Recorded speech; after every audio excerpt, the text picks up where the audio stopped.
got a pretty jam-packed show for everyone today, but before we get into it, I'm trying to reach 7,500 subscribers, so join the channel if you haven't already. Do it not only for me to help get the bosses off my back a little bit here at Chat Sports, but also how about for one of the greatest Browns ever to wear number 75, Joel Petonio. So hit that big red button and subscribe, and let's get into today's show.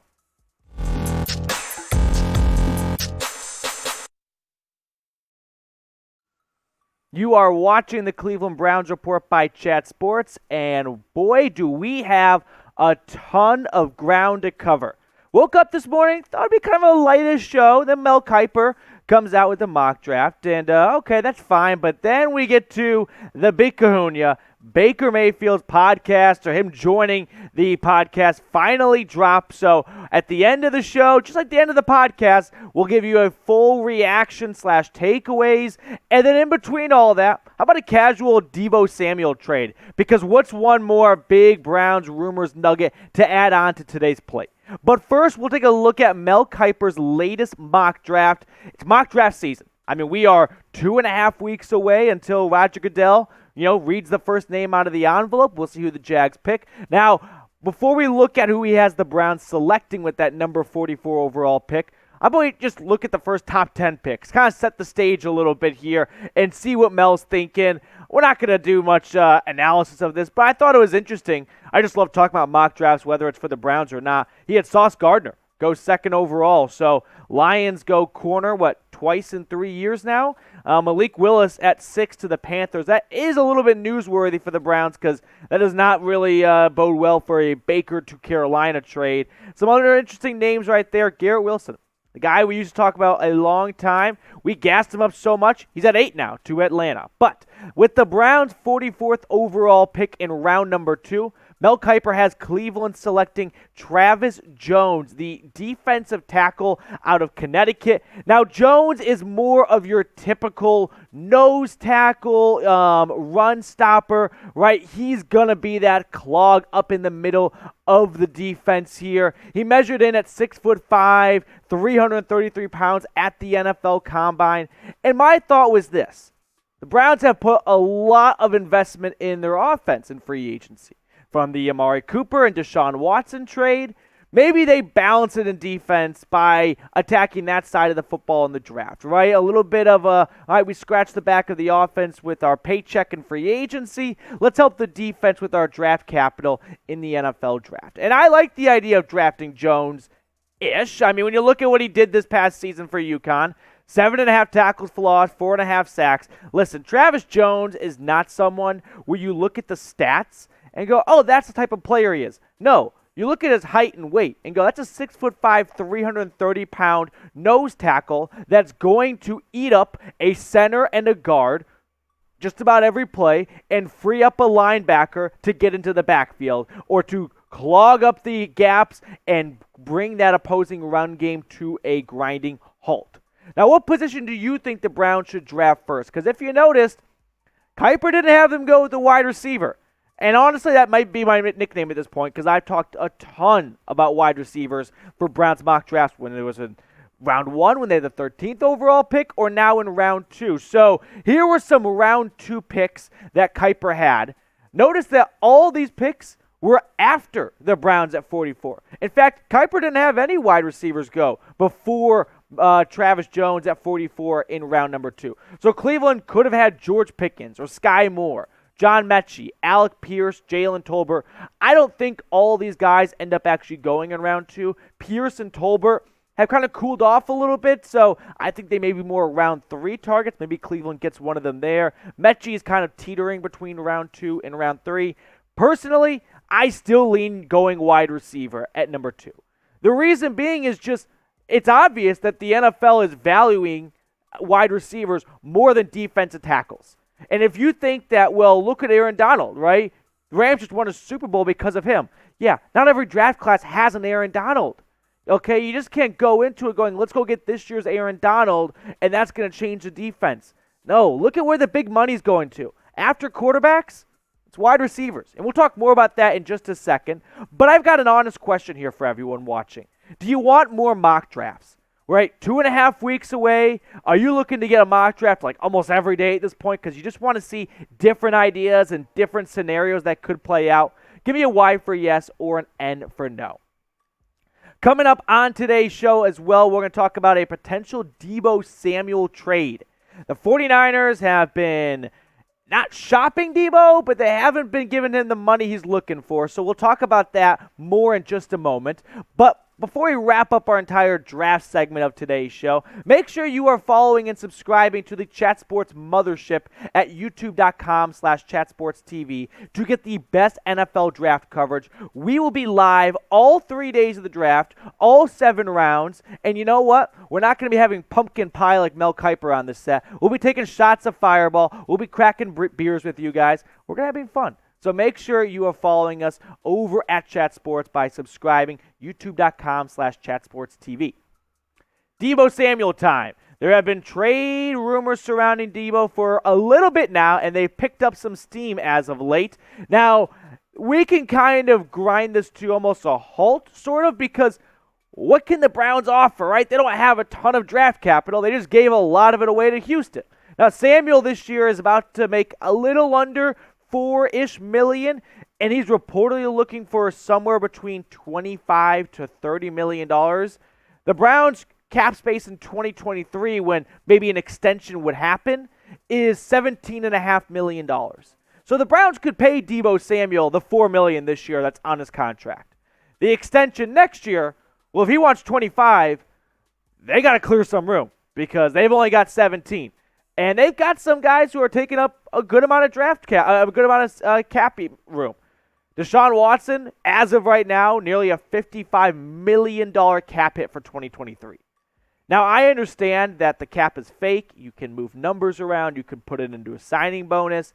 But at some point, these guys are going to get paid the guaranteed, right? And I just don't know if there's enough food to go around. That's kind of been my cliche, but it's true. When you've got big mouths like Deshaun Watson and Myles Garrett, Amari Cooper, I hope, isn't just a one-year deal. Now, the Browns could get out of that after one season. Teller and Chubb got extended in 2021, so I doubt it they, just extend them for one season and then move on after that. I think if a trade were to happen, it'd have to include players. You just don't have the capital to offer what other teams could. You don't have a first-round pick. You've got your second for this year. I guess you could maybe offer a couple seconds, but I'm guessing Deebo goes for a first. I mean, look at some other recent wide receiver trades. Remember Stephon Diggs? He got a first, and Deebo Samuel right now probably has a higher value than Diggs did back then. The only player I think that could maybe move the needle for San Francisco to entertain a player swap is Denzel Ward. And I'm not jumping up and down about the idea of trading Denzel Ward for Deebo. This isn't a hijack the show, trade Denzel Ward. But if a trade for Deebo is going to happen, which I don't think is very likely, I think it'd have to include Ward. So is that something you would entertain? Would you trade Denzel Ward for Deebo Samuel? I think there would be more to it, but let's just approach it on that surface level. The Browns would probably have to kick in a pick or two, or maybe another player. But on the surface, right, those two names being swapped, how do you feel? T for trade or P for pass? I think this is a major long shot. I mean, I probably should have just let off with that. But it's fun to talk about trades. I mean, that's what we do in the offseason. We talk about trades. 90% of them don't come true. But when they do come true, it's pretty awesome. Like Deshaun Watson, like Amari Cooper. So don't be the guy going, this would never happen. Well, we also thought Tyreek Hill wasn't going to get traded. Russell Wilson said he was staying in Seattle. And the list goes on and on. So while it might be a long shot, it is the NFL. And we've learned one thing this offseason, never say never. I also will add on to this by saying the NFL right now, GMs, they are viewing wide receivers, and this isn't just now, it's kind of been forever, but really being highlighted now, as wide receivers being more valuable than cornerbacks, okay? And when you got a player like Deebo Samuel who invented his own position because he was such a threat out of the backfield, he rushed for 365 yards, he caught over 1,400 on 133 touches combined, and 14 times he found the end zone. So this is a player who is, I wouldn't say retooling the wide receiver position. he's making a cousin, right? He's adding on to a new position where you can put him anywhere you want. He's like the queen on a chessboard. You can line him up wherever. And look at the numbers to back up what I'm saying about wide receivers being more valuable than corners. These are the average salaries of the top 5 highest paid players at the wide receiver position and the cornerback position. It's about a $7 million difference. So if you think a GM is going to go, I'd rather have Denzel Ward, our 4th overall pick, our young corner, over Deebo Samuel, the numbers say otherwise. Teams are investing more in wide receivers. It's the 2nd highest paid position right now after quarterback. For a long time, it was edge rushers, defensive end, and now we're seeing maybe a bit of a changing of the guard, wide receiver shooting itself up. So how much would you pay Denzel Ward? You saw the fact right there that the top 5 highest paid average is a little under $18 million. Would you want him to be top 5 highest paid? Because he sure looks like a top 5 corner in the NFL when he's out there. I wouldn't say the injuries are bad with Denzel Ward, but I haven't seen 16 games out of him yet, or 17 now. So I think that's worth noting at least. Next up, the Baker Mayfield appearance on a podcast finally dropped, and I've got some takeaways from it. Chops and Browns by Brad, they're in a Twitter space right now, and they've got great takeaways there. So if you're coming over from here, maybe a little bit of a recycling of ideas, but some new ones too. So let's look at some quotes here from Baker and get it right from the horse's mouth. Early thing he said in the podcast was, I would love to show up to somebody's cubicle and just boo the shit out of them and watch them crumble. Now, when you just read it like I did, it sounds really cruel, but if you go actually watch and listen, the tone was different. He laughed afterward and said, I could never do that. But I guess what I would say is Baker is a human, okay? Just like you and me, if anyone walked into Chat Sports tomorrow and hated this show so much they booed at me, I'm not going to be Iron Man and just act like that's not going to be a little bit in the back of my head, all right? So, yeah, Baker, when he gets booed like any other athlete, he's not deaf. He hears this stuff, okay? And he talked about on the show, on the podcast, that if you don't think that he doesn't see all this stuff online said about him, you're wrong. I mean, this stuff eventually gets to the player, and he actually had to have his agent or his marketing agent change all of his social media passwords this offseason, delete the apps so he couldn't even get onto Twitter or Instagram. He said he found out about Will Smith being slapped through Bleacher Report because that's the only app he had. So Baker Mayfield definitely tried to tune everyone out because he is a human being who hears this kind of stuff. So I get it. If you're going to boo him, why shouldn't he be human and be able to boo you back? Now, when you're paid $25 million, or $18 million in Baker's case, maybe the standard's a little bit different, right? And that's kind of the fan side of things. Well, you get paid millions of dollars, and you're the reason why the team that I've loved for so long lost on Sunday. I want to be able to boo you. And I can understand that to a degree, but I'm kind of going a little bit Team Baker on this one. Another interesting quote. I feel disrespected 100% because I was told one thing and they completely did another. So here he's talking about the Deshaun Watson trade. And I think this is kind of like an iceberg. We're only going to know a fraction of the truth that will really happen. Now, the Browns may say, Barry in his press conference introducing Watson said, we told Baker and his agent at the Combine we would only explore trades for a big, huge upgrade, and we felt Deshaun Watson was in that. Is that the whole truth? I mean, a lot of times the NFL, we get told one thing, but really they just don't want us to look over there, right? They're like, hey, look over here, but ignore all this. We're trying to keep that away. So I wouldn't be blown away if there's a lot more to this story that we don't know about. We may never find out about because if we hear from Baker, maybe that's just his side of it and that's not the whole truth. Let's move on to the next quote. I like this one a lot. He says, I have no regrets of my time in Cleveland of what I tried to give that place. True Clevelanders and true Browns fans know that. And I think he's pretty spot on here. True Browns fans do know that, right? This is a player who came over to the organization that had won one game in the last 2 seasons, and not long later he's got them winning in the postseason in Pittsburgh of all places, watching Ben Roethlisberger cry on the sideline. That's pretty awesome. So I'll give Baker that, and I think not true fans, but I think a lot of fans are able to appreciate that.